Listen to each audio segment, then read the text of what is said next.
Welcome to Stepdad Success, turning the tide on the way stepdads are seen and show up in the world. We're a new breed of leaders raising leaders.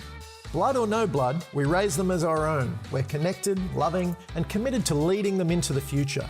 If you asked a normal dad, he'd say we're doing the impossible. He'd say, but they're not yours. How do you do it? Yet every day, stepdads around the world are forging the way. That's what we call Stepdad Success. We're leaders raising leaders. And these are our stories.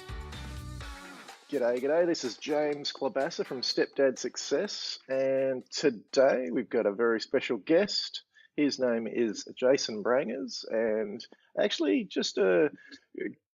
I could call him a friend of mine. I've met him just recently. We're in a group together that's based in the States. And he's here to talk to us today about his experience of being a stepdad. And he is a very lucky man because he's got 4 amazing kids, 2 his own and 2 his stepchildren, and he has been married for quite a long time, since 2000, and that's quite a bit longer than what I have been. So I'm excited to have a chat to Jason and, of course, get a bit of insight into the whole stepdad and, well, the whole parenting thing from his angle. So welcome, Jason. Thanks for jumping on, mate. Really great to have you here. It's my honor, my friend. And I do call you my friend. So I appreciate that. I look forward to sharing with you and sharing with your group. Yeah, awesome, man. Awesome. So can you tell us just a little bit about kind of your background, where you grew up, what, Sure. That sort of thing. I know you're based in the States now, and I'm Yes. Obviously on the other side of the world. We're at 2 different ends of the spectrum, but just give us a little bit That's of right. background on where you're from and, how you met your lovely wife, and just a little bit of that. Sure. Yeah, absolutely. So I grew up in a household in the central part of the United States in a place in a state called Indiana, the southern part of that region near the Ohio River, which if you ever visit the States or if you're from the States, you'll know that those communities that are typically around those waterways tend to be very insular, and they tend you grow up there, you tend to stay there. So my path was a little non-traditional in that my father was what they call in the States a blue-collar supervisor, which means that he was a non-college graduate, he was not educated in the traditional sense of the word, but he knew how to work hard. And throughout the 1970s and 1980s, he proceeded to close down 13 different plants or manufacturing facilities, not by plan, just simply because he was taking one job after another that would ultimately end up shutting that plant down as those jobs were lost to either somewhere else in the world or just lost to technology. So I grew up in a house with my mom and dad and my younger sister Courtney, and it was largely governed by the scarcity that was rampant because of the inconsistency and always the worry around money. So I came from a family in which my parents were married and are still married to this day. They were married in 1969, and July 19th, they got married and went on their honeymoon and watched the man walk on the moon that night. Wow. Right. So that's kind of a cool thing, right? July 19th, 1969. It's quite the also helps me remember it. That's quite the first night. Yeah, exactly. I'm certain that from my dad's perspective, that's not what he remembers about it. But anyway, yeah, neither here nor there. So my point. So I came from a family that was quote unquote not broken. So I don't know what it would mean to be a step kid, but I can tell you this: I spent the first 15 years of my life that I remember it, so this is probably from age 4 to age 19, thinking that any moment in time my home would explode. And so it was, I don't mean that in any way negatively for my parents. They did and are doing the very best they knew how to do. And if they had known better, they would have done better. And so in a lot of ways, James, I left where my parents were and went out on my own early at age 19, actually almost 19, 18 years old, with this idea that part of knowing what you want is knowing what you don't want. And so I didn't think that I would actually ever get married. I didn't foresee being a father, partially because I didn't really know how to be one, and other than to provide. So I got a scholarship, and if I'm taking too long on this, you just hurry me up, okay? No, you're good, man. I got a scholarship to play football with the American style football in the States for a university called Purdue University, which is an engineering school. What I found out as I was going through my what they call high school in the States is that I was smart, but I was also fairly lazy. I'm non-motivated. Mm-hmm. But when it came down to figuring out how I could escape the poverty and the scarcity that was driving my family, I was told by my parents that college was the way to do that. I was also told by them that there was absolutely zero way for them to afford to help me do it. So if I wanted to go to school, I had to find a way to get it paid for. So I was a decent athlete. I swam competitively short distances, and I played football. I was small. I was big and fast. Right. So I got admitted to four schools, three of them seriously: Rolls-Holman Institute of Technology and Purdue University. Purdue University offered me a full scholarship to play football for them, and they would pay for my school. So I went that route. And prior to the season even starting, I got injured. I was wearing a helmet that didn't fit. We were in a scrimmage game against another Big Ten university. The player across the line noticed that was the case. And as we came off the line for it was supposed to be a non-contact hit, he grabbed the back of my helmet and pulled it over, and it crushed the bones that connect together right above the nose. Oh, wow. It was a good day. It was a good day. I couldn't see for about 2 months. And here's the bottom line on that. It was such a sensitive injury, and the healing took a while to fix, that Purdue couldn't put me back on the field because their insurance company would no longer insure me. They were very nice, and they treated me very well, James, because they had a guy now who they had on scholarship that couldn't play. So what they agreed to do was they agreed to keep me on scholarship for 2 full years. And after that, it was going to be on my own. So this was my shot, right? So I got a 4-year engineering degree from Purdue in 2 years and a semester. I went to work. Nice. Nicely done. And I just hustled, right? I figured out that I could outwork just about everybody around me. And there's no ego in that, because it's not always the smart way to do things. But I did figure out that I was smart, and when I applied myself, I could figure out how to gain leverage. Now, that led me to a stint that I did where I did some work for our government here in the States. After another injury, I left that and started going back to school to figure out what I wanted to be when I grew up, now that career was no longer an option as well. And along the way, I got multiple additional degrees from universities. I've got a background in quantum mechanics, which is in physics, psychology, finance, and accounting, from two other universities. I thought I was going to ultimately teach that in the university setting, and I quickly figured out that was not going to be the path that would lead me to a place of being happiness. I like to teach, but that's not my calling. Now, in that last iteration, I started my own firm doing financial consulting, financial advisory work, accounting, tax in the States. And I got invited to attend a football game, to watch a football game at a friend's house in Louisville, Kentucky, where I'd moved back to. And it was in the States, like there is everywhere else in the world, there are very, very big rivalries. Well, in the state of Kentucky is known for a few things, one of which is bourbon, the other one's horse racing, and the third one is, and most importantly, is basketball. Okay.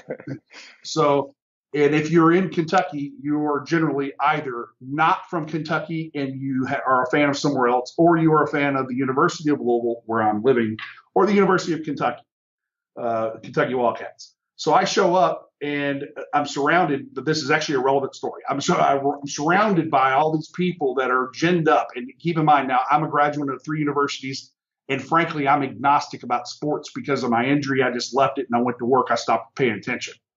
So about 15 minutes before the game shows up, this really cute lady shows up, decked out all in blue and white, which are the UK colors, and shows up at and not realizing she's come to Louisville and that there might actually be people there that are not Louisville fans or that are Louisville fans. So she comes in, feels very isolated. She tells me in hindsight that I was actually wearing a brown shirt, not either color by the team. So she naturally gravitated to sitting next to me. About 2 minutes into the game, she turns, grabs my chin, turns and looks at me, and she says, "Okay, let's get this out of the way. Who are you for?" And I looked at her outfit, and I said, "Well, I guess it's going to be UK." And so she scooted a little closer to me. And that wonderful lady, her name is Deanna, is now my wife. So that's how I met her. That's a great story, and I was going to say it's probably a good thing your sense of color was off that day. True story. If I'd been in red and black, I probably may not have kids and may not be married. How old were you at that time, Jason? Oh gosh, I was 25. Yeah, wow. That's 25, maybe almost 26. Yeah, it's one of those funny ages. You seem to meet a lot of pretty girls at that age. Yeah, well, you know what, James, and this is the odd thing. You know, at that point, I was like, okay, my calling is to be in business. It's to help liberate entrepreneurs. It's to help them get to build wealth, and me among them. So I was all about creating a career and an opportunity in a business.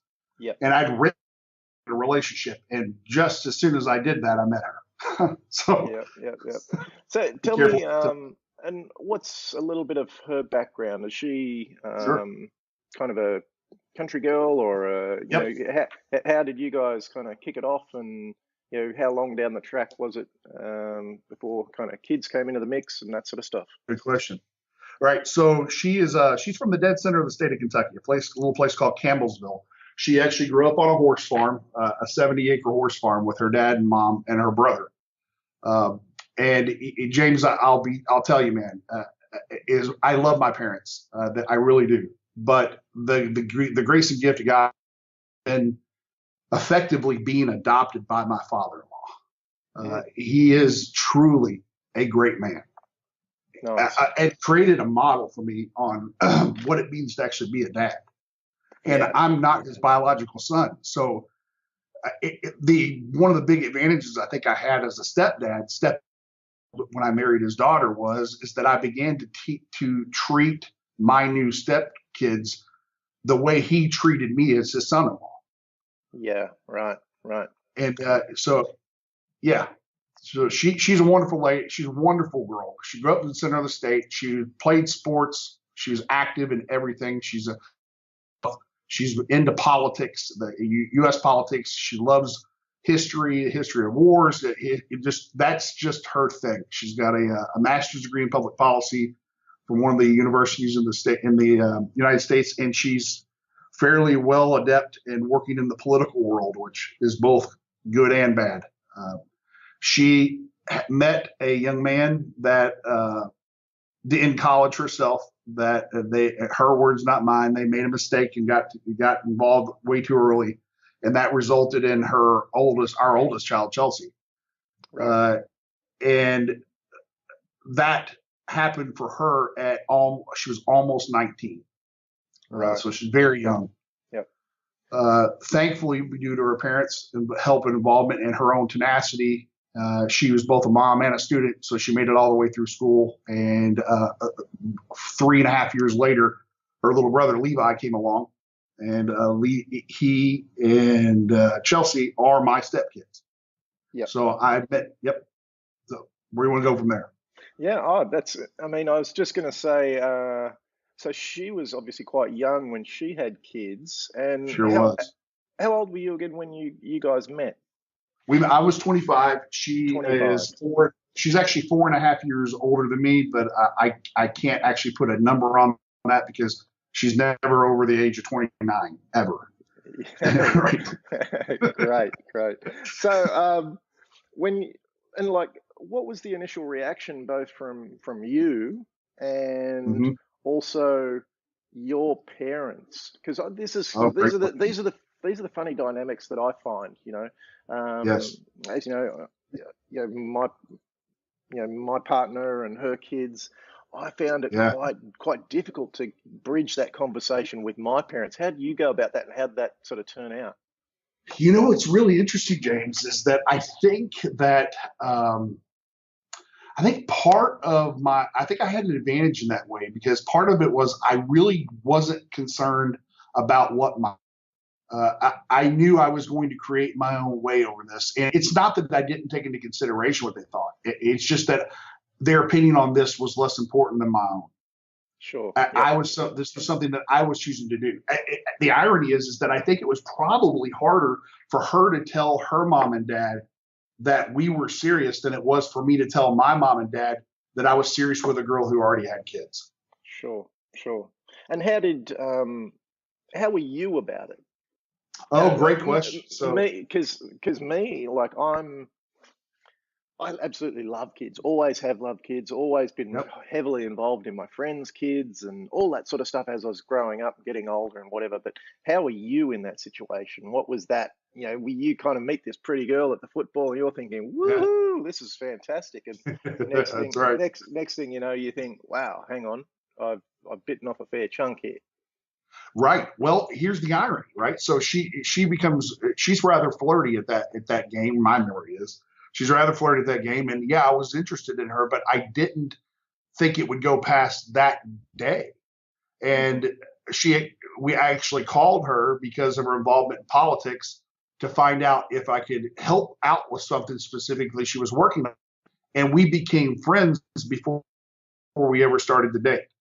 Right. So Okay. I met her kids as a friend of hers before I met them as someone who was dating or seeing her. Right. Okay. And so my introduction to them. Yeah, go ahead. You kind of got the chance to become friends with the kids, before anything was happening. Actually, I think I think it was that I got to meet them before I was a threat to their dad. Right. And had they long split up, or how were the kids about? She had been divorced for about almost 2.5 years. So, and at that point, when we married, Chelsea was 11 and Levi was 8. So this is 2.5 years before that. So Levi was about 6 and Chelsea's about 9, 8 or 9. Right. So the kids are kind of at that age where they're looking for a dad figure, but yes. I guess they're always gravitating back to their own dad. Did they have a kind of amicable relationship? Were they in communication? Were they seeing their dad? That sort of stuff. Yes, and still do. Yeah. Yep. Okay. Yep. Still do. Yep. Yeah. He is a good man that does the very best he knows how to do as well. And right. Yep. I don't believe the divorce that they had was his choice. In fact, I know it is. It's what he shared. And there's no reason to go into all of that. Sure. But so I can only imagine how hard it was on him to have me enter into that world. And so I think that I've never. I'm gonna jump ahead real quick, okay? But there's a moment in time when Levi, my son, was about 10 or 11, when we figured out that he had an issue that was beyond just simply growing up and being a boy. And we finally figured out that he's on the autism spectrum. He's high functioning autistic. Right. Okay. And that challenge to our marriage and et cetera, both really stressed our relationship, but also bonded me to my family in a way that I don't know that I could have without that challenge. And it was the place in which I really believe that I actually, because there was simply no one else in his life that had the means and the interest and the desire to be able to do for him what he needed. Yeah. And so that love by choice was a powerful, powerful thing. And tell me, Jason, are you like, do you consider yourself a lover of kids? Even before Yeah. you had kids in your life. Yeah, I do. Now, I wasn't the guy that was always having fun. So that where I got hurt and then I had to go to work. Hmm. I've been told, I don't remember who came up with this phrase, but someone said that the definition of an adult is an annihilated child. Right? That's a bit rough. Right? That you just can see it, you think of an adult and you think of somebody who's got a scowl on their face, is all about business, is never about fun. Right? Yep. Well, in a lot of ways, that's who I became when I was going through that process of just simply dogging it out and working. And Right. it was being introduced to this wonderful woman, my wife, and these kids that actually reopened my heart to that there's actually fun in this world. Yeah. They did. They had Right? that effect, don't they? They did. Oh, absolutely. So it was like before we married and before actually, as we were starting to date, my daughter Chelsea played softball, which is in the States, the girls, they break the girls and boys up. One plays softball, one plays baseball. So Sure. she was playing softball. Deanna, my wife, was coaching. And so I became like chief dad cheerleader, right? And so it was fun just being the crazy cool guy that got to engage and be probably none of the other dads would be willing to let themselves go like that. And I was, because, hey, this is just me. Yeah. So yes, I think I have been a fan of kids. And I still am now. I see with my own children now, which we do have 4, you mentioned, I figured out early on with my oldest that the single best way that I could maintain I lost quote unquote control, which typically happens around 12 or 13. Most parents Sure. don't Right. realize it. You really do lose control. That's a good. Right? That's a good heads up. Thanks for that. Yeah, it absolutely is. Actually, if you've got girls, it's going to form the support group now. There's nothing that can prepare a man for the drama in a teenage girl's life. You just don't. You just don't have any clue. Yeah. At the same time, it's the most beautiful thing in the planet. But Yeah. where I was going, well, anyway, so it's just it was a. I figured out that with my oldest, that the best way to have influence with her was to have her bring her friends to want to be around us rather than wanting to get away from us to be with them. Sure. Yep. And so it's almost like this idea of, without interceding in another parent's business, that the best way to raise my kid was to help raise theirs. Yeah. Sure. Right.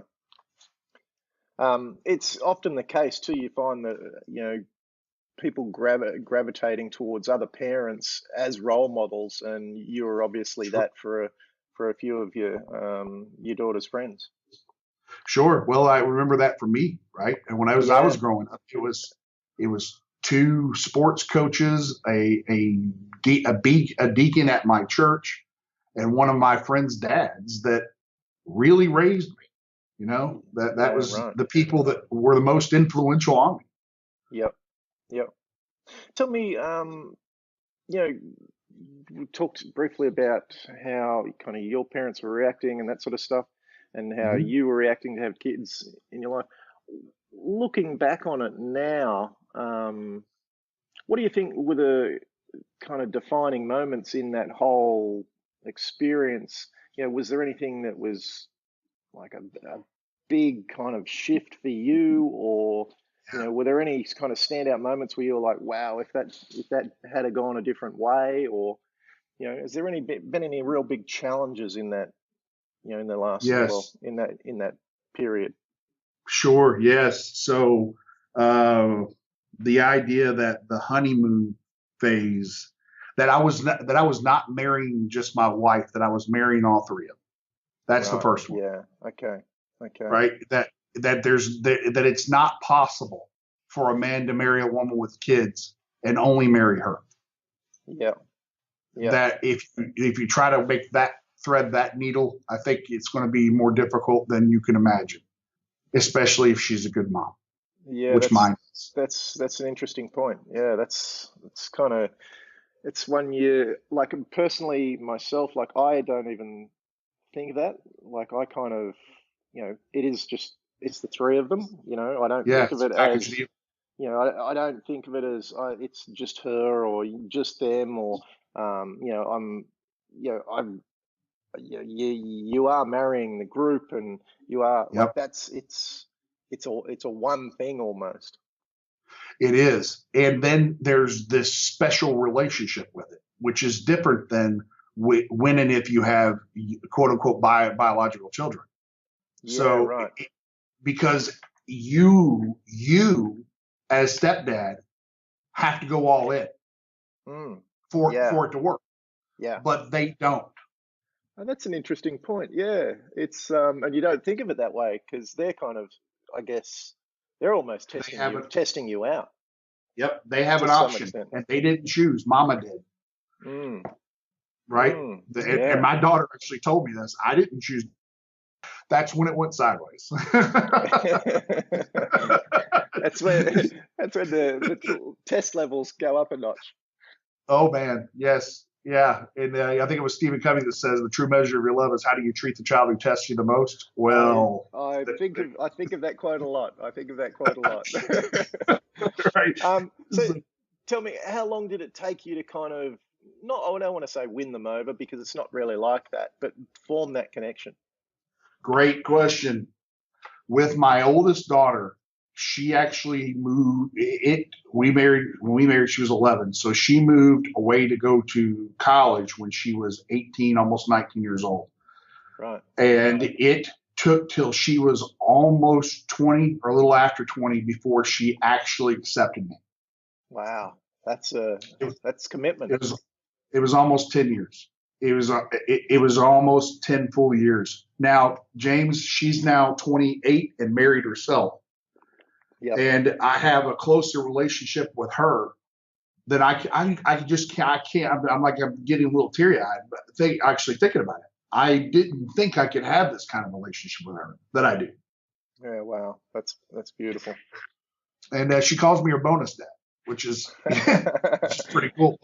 That's very cool, very cool. And Yeah. what about Levi? Because you said he's, With Levi. he's obviously got some different challenges. That's How's right. that? How's that been? Being able to connect with him is there that connection? Is that Yes. connection there? And that's with autism. I don't know a lot about autism myself, so what's that kind of experience been like? It is it is the hardest and like everything else is one of the best things that I've ever done because it is truly and I this is going to sound I'm always concerned about talking about this because it can sound self-aggrandizing and I don't mean it this way. I honestly don't. But Sure. it's like it's I know I'm doing my job with him. Yeah, I know I am, nice. Yeah. right?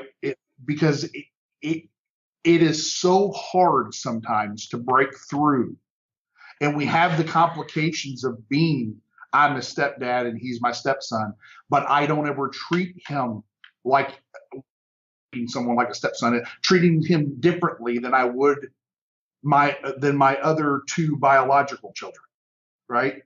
I don't to make the distinction that he's different, Yep. except Yep. that I treat all of my kids individually, you know? So so I'm having difficulty verbalizing this, but it's when I have to say, and I think you have to do this with all kids, but with a child on the autism spectrum, with central auditory processing disorder, and the kind of issues that Levi has had to work through and challenge have been a challenge for him to grow through. I know I've had to go all in with him, expecting nothing. And my experience, James, is that for a man that can be hard, and that's what I meant by it sounds braggadocio, and I don't mean it that way. Yeah, You yeah, know? and I do understand what you mean there. I mean, guys, we love to get our rewards, Yeah, and even yeah, if they are just kind of from a kid in some little way, but when it doesn't come, it can become challenging. So, for you, how how do you find that? Like, how are you continuing to double down each time? When you're not getting those rewards, what are you? Is there are you taking a different kind of view of all of this, or are you yes. what's behind that sort of drive? Yep, I'm holding on to a long-term why. That my job, for lack of better words, with him is to hold the frame long enough, hold the frame of context around his experience when he interacts, when he collides, and when he engages with me, because he does all three, right? That whenever those moments happen, that I hold the frame of mirroring back to him that he's got what it takes to be a man. Yeah, beautiful. Beautiful. And that at the end of the day, how I feel about that is irrelevant. As a father, my job with my sons is to mirror back on them the light that they have what it takes. Yeah. And then to help them prove it to themselves. Yeah, that's a great, just a great place to come from, Jason. I applaud you for that, because that, so many people want to, blame or shame or, kind of they want their kids to be better, but they aren't willing to let go of the attachment of them actually being better. Well, I think that's one of. Go ahead. I apologize. I interrupted. No. I was just going to say, it's a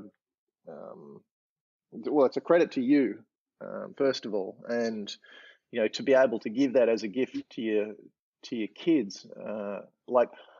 I understand that, and me and my partner, we've been together 7 years, and it's one of the toughest things to be able to let go of, how they turn out, and just be the best role model you can be. But it is one of the biggest things that you have to do as a father, or, as a parent, I think. Yeah. Otherwise, you're creating dependency. If in any way he finds out that he's a man because of his relationship with me, not independent of his relationship with me, then he's got to have me. And I'm not making this out of this life alive. None of us are. No, sure. So I said I was kind of taking the long game in this. That I'm using projected hindsight. I'm from now and making the assumption that, say, I'm 43, I'm almost 44 years old now. So I'll be in my mid 70s. God willing, I'm alive, active, energetic, and engaged with the world.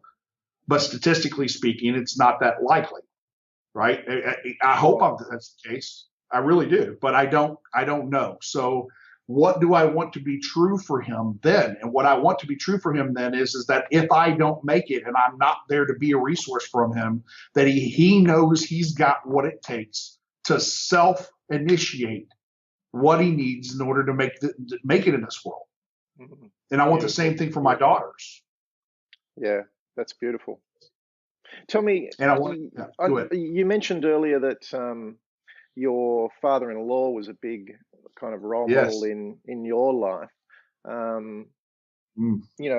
was much the same. I had outside sort of role models, that kind of raised me.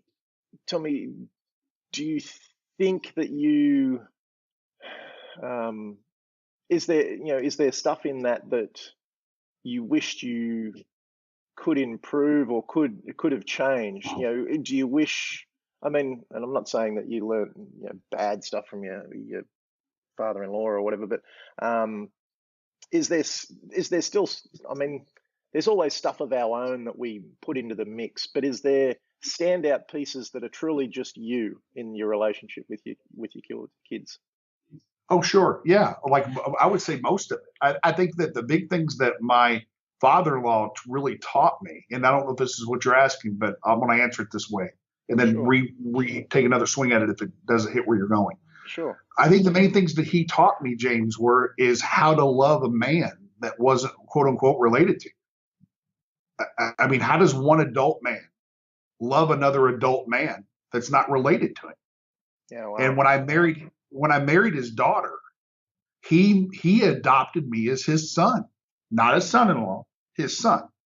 And right. So he had a totally different view of parenting, from however he was brought up. Yeah. Using my words, his daughter, who in his mind he grew up in the traditional conservative sense of the United States, had effectively broken her life, gotten pregnant at a very early age out of wedlock, and then married, and then had a marriage break. And so he's got these stories going on in the back of his mind. And then this guy, me, unproven, no kids, trying to figure out how he's going to produce and provide in his life, shows up out of literally nowhere, somewhere from 90 to 120 miles away. He's dating his daughter. And like most fathers, I've got 3 daughters. I assume every guy that shows up wanting to date my daughters is wanting to consume my daughter, not date her. Yeah. Right. So, yeah. right. Because I remember who I was when I was a kid.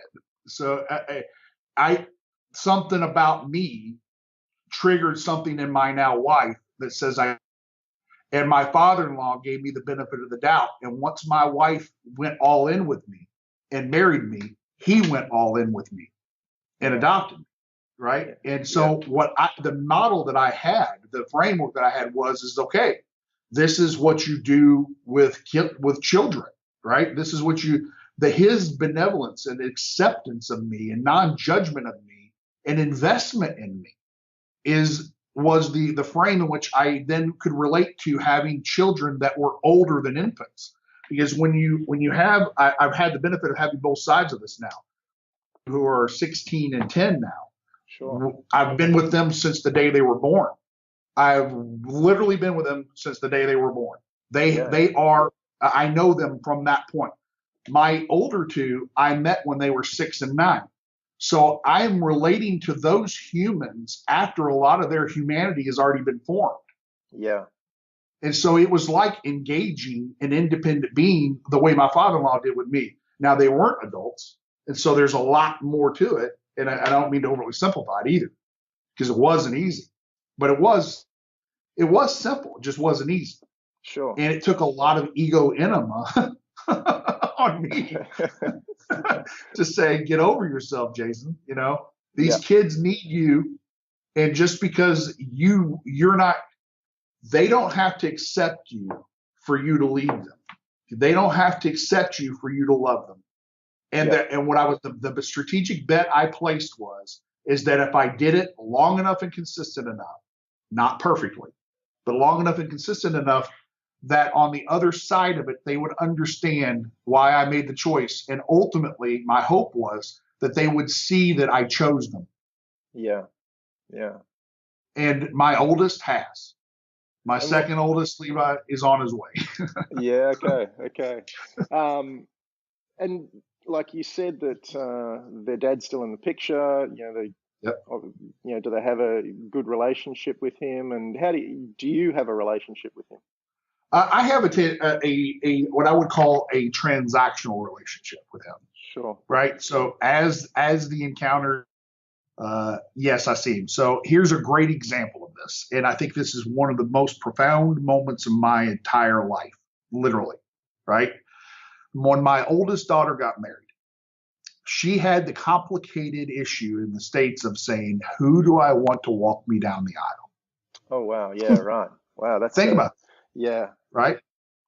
And all of the feelings, stories, and facts that surround that decision for a young woman who simply is trying to make this day special for her and her incoming husband.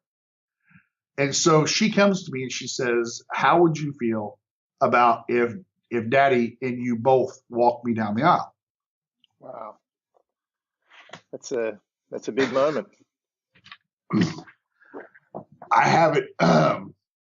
I haven't felt anything like that in my entire life. I can imagine. It was a beautiful thing.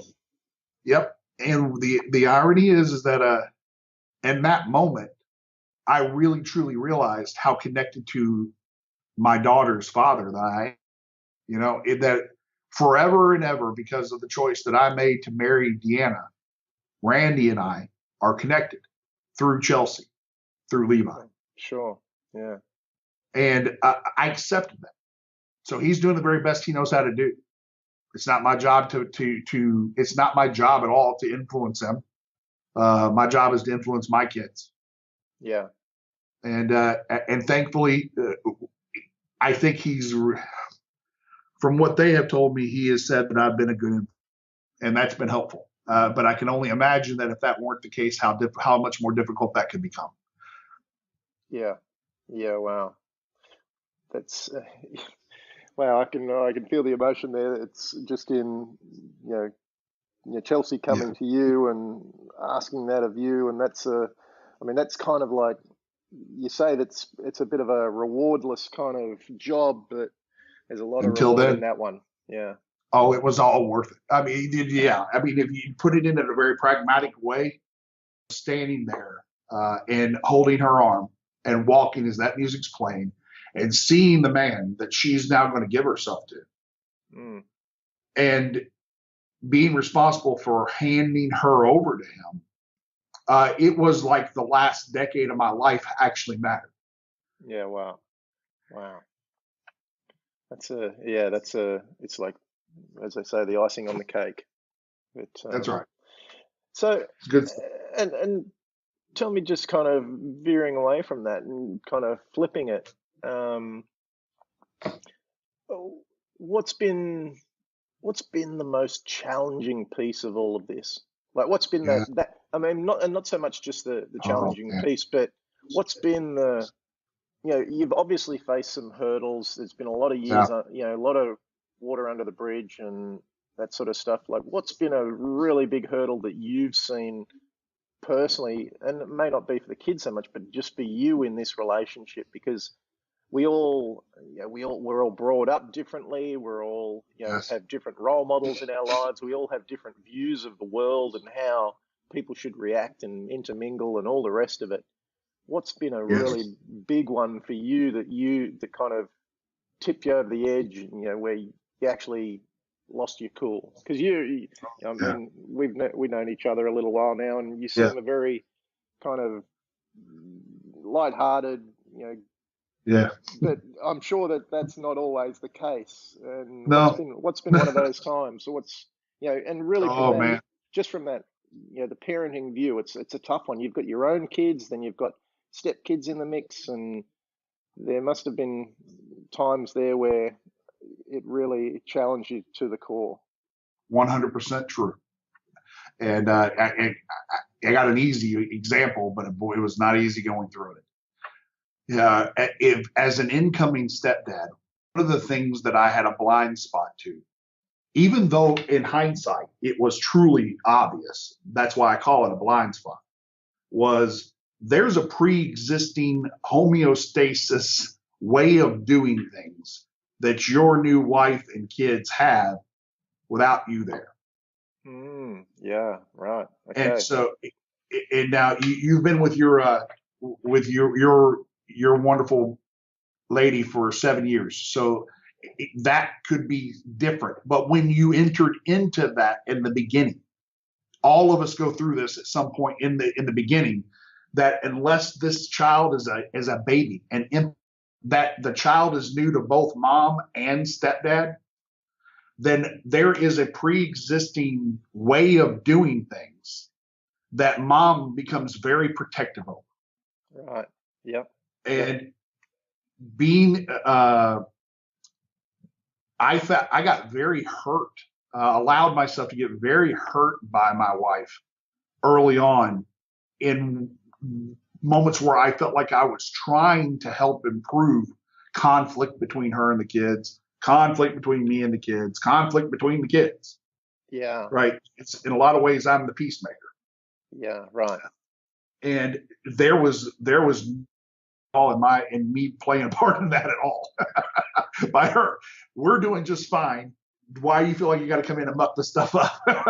Right. Yeah. And I'm Right. thinking to myself, but you're keeping me from, and this is my home too. And I want to influence how this shows up. And so for years, James, years, like the first 7, almost 8 years of our marriage, it was one conflict after another where my wife would assert her parental right as these are my kids.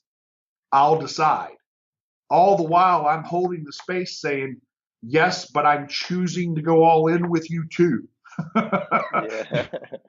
and, I understand. I understand. and believe me, brother, I wasn't laughing. I'm laughing on this side. Yeah. Yeah. Right. Yeah. And it just took a long time because I think it's not, no matter how much she witnessed me, no matter how much no matter how much I did, it never seemed to break through that I had the same best interest in their lives that she did. Now, what I ultimately see on this side of this, James, is that my wife has told me that she has never felt more loved and accepted by me than when I truly loved and Accepted the kids. Sorry, you just broke up for a second. Yes. Yeah. Yeah. That she's never felt more loved by me than the moment she truly realized that I truly loved and accepted her kids. Yeah. Yeah. I've had that experience also, and Yeah. it's a powerful kind of place to come from when you know that and you can actually operate from that situation. Yeah, Yes. it's a beautiful thing. Yeah. So I got it that in some ways, James, I was always going to be number 3, not number 1. Yeah. Right. That's interesting. They were there before me. Yeah. Right. Tell me, it's interesting. And really, there isn't just 3 of you. You know, there's another 2 in the mix there. And how do Which they? means I'm now number 5. Yeah. How's the kind of the intermingling with step kids? I know that in Yes. my family, like we've got 2 little boys, and you know Che's a bit of a rough nut, and he's kind of he's that rugged little boy, whereas Indy's a bit more feeling. He's very much a feeling kind of character. He's Yeah. actually very excited by having, he's like, there's 8 of us in the family, like it's one big family to him. Right. How are your kids with all the extras? Here's I think another beautiful part about the age differential that we have. So Chelsea's now 28 at the time we're doing this call. Levi's now 25. Macy is 16, and Ainsley is 10. So the age differential between my oldest, who's 28, and my third child is 12 full years. So it actually has been a wonderful thing because my oldest has been one of the biggest advocates to my younger 2 children that mom and dad aren't completely losing their minds. Right. They have a truly profoundly cool relationship. Chelsea and the 2 younger girls. I have more hot conflict, James, between the 2 youngest, my 2 biological children, between the 2 of them, than I do between the step kids and the kids, right? Right. And I think the age has a little bit to do with that. I also think that there was the unifying factor in all this is that all of my kids adore and love their mom. Yeah. And so she's mom, the end, to all of them. Yep. And my oldest 2 have worked through who I am, and my youngest 2 don't know me any differently than dad. Sure. And so the way they relate to one another is we are a family. That we are there. So much so that when my oldest married her husband now, Bobby's now their brother from my kids' perspective. Right? The family just continues to grow. It's amazing how flexible and malleable and just how forgiving and accepting kids are, isn't it? It teaches you a lot when as you're going through different times. It's amazing to see, as I said, like Indy, it's all one big family. Like we're all if he could have it his way, we'd all live in the same house. I don't know how I'd feel about that. That's how he feels about it, and it's a beautiful thing. It's a great reminder sometimes just to go, oh wow, like we don't need to be the selfish old people that we are. How old is he? Sorry, James, are you there? Yeah. Remind me, how old is he?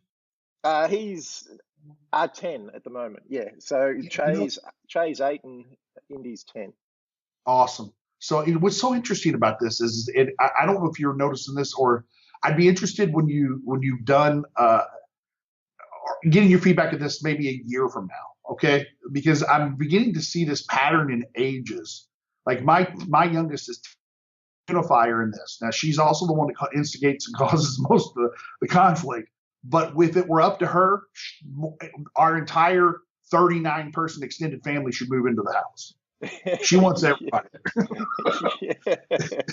right? Yeah. And that's That'll that age, that'll be you know. exciting. Yeah, maybe it And is. no, Maybe. not so much. Yeah, Yeah, it's amazing. They are like they teach you so much, and as I said, I've always been a kid kind of person, and but yeah, you know, being with them at close quarters now so much, so often, and yeah, we're in a unique situation. We have kind of week on, week off, yeah, um, yeah. so you kind of just start to bridge the gap on something, and then they go away for a week, and then you've got to make it back up and that sort of stuff. So it's yeah, it makes for interesting dynamics. I'm assuming that you're kind of full time all the time. Do they Well, go back? at this Do they go back to their dads much, or? at this point, yeah, we are because my oldest two are both adults. Yeah, My son Levi still lives with us. My oldest is now married and moved out. yeah, My son's in college and finishing that whole process up for him, and he'll eventually move out too.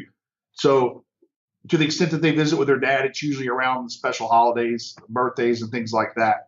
But before this, when we first started into the process of this, it was a rotational, typically around weekends, sure. and that's how my dating with Deanna actually started. We actually started dating during the time when the kids were with their dad, Yep, because it allowed us to just the two of us to be together. yep, One of the things that I figured out though is that the uncomfortableness that I felt, and I'll admit it, that it was uncomfortable when they would come back from dad's house, and that the way things are at dad's house is different than the way they are with us. There's yes, a different value system. There's a different way of dealing with people. There's a different way of communicating. There's different expectations on rules, right? All of these things which cause conflict. And so part of what I figured out early on is that my kids don't know any different. For them, this is their life.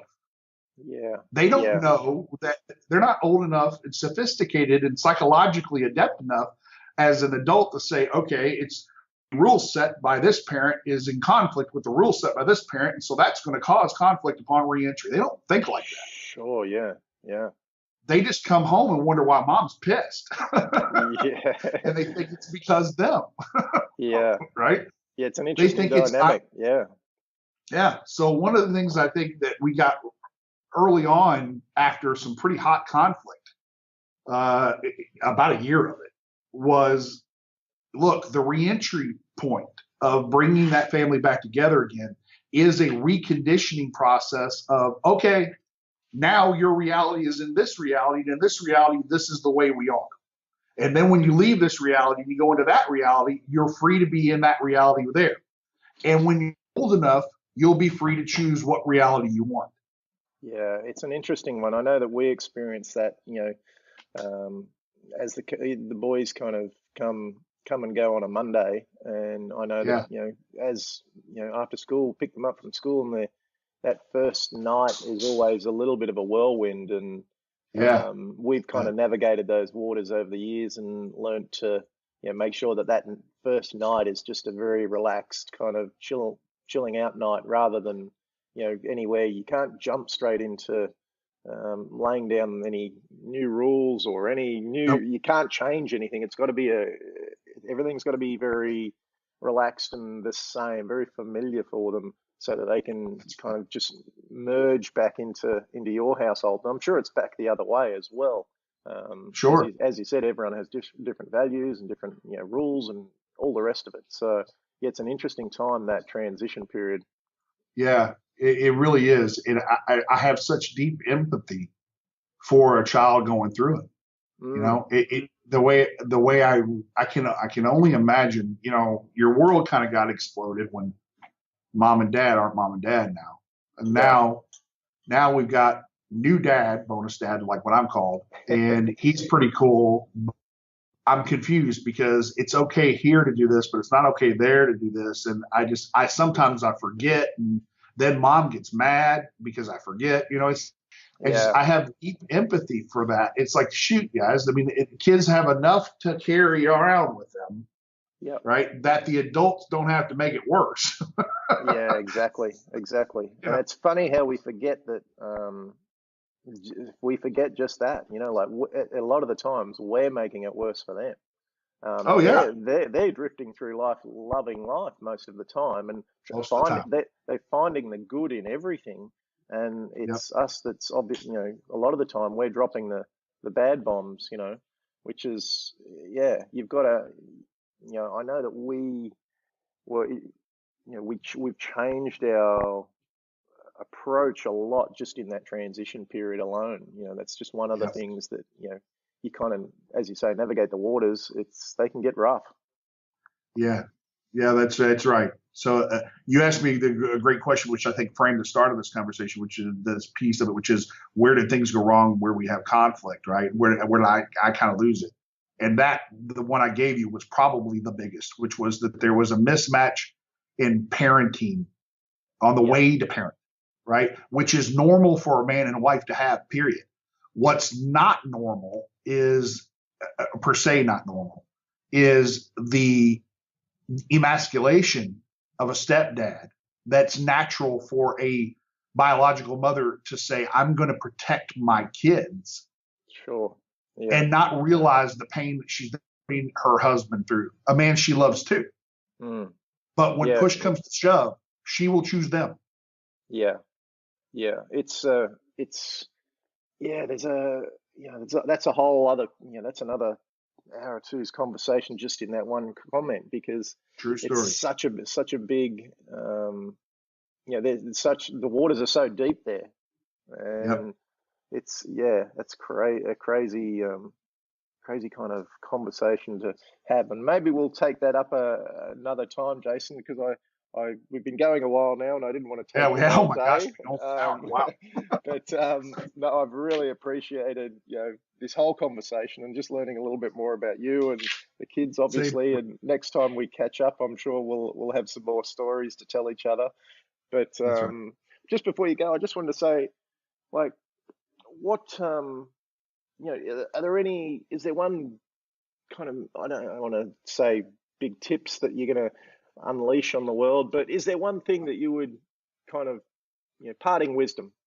Give us some parting wisdom, Jason, that, how you see, the, you've obviously been in a different situation with, you've got your own kids, you've got, step kids, you've got one autistic child. There's every parent has a different situation, but yours is unique to you. What's been the big kind of, I guess, saving grace tip that you could part on? Great question, and I think it's probably threefold. I've mentioned all three in some way, which is the first thing is that choose to go all in, even when you're not getting anything back, and place the bet on your kids. You married their mom, or you're about to, or you're contemplating. So if you're going to go all in on her, go all in on them. And that doesn't mean you control them. And it doesn't mean that you even have the ability to influence them for a while. But believe me, that if you go all in with them, eventually you will have that place in their heart, in their mind, in their life, where they will come to you for what it is you want, the role you truly, in your heart, in your mind, want to play in their life. You'll build trust with them in a way where they will see you as a dad, if not their dad. Sure. And so that's number one. The second one is invest in your wife. You are going to be number whatever right after the last child's there. Yeah. And the best way that you can take care of those kids is to take care of their mother. The girls are going to look to you as their dad as the first primary point of love in their life, and they're going to mirror how they expect to be treated based on how you treat their mom. And the boys are going to mirror how they should treat a woman based on how. So you're raising your kids based on how you treat their mother. And that's true whether it's a stepkid or not. Mm-hmm. But when it's specifically with a stepkid, there's a distinction that they can actually make, which is that they watch their dad typically, and they're watching you.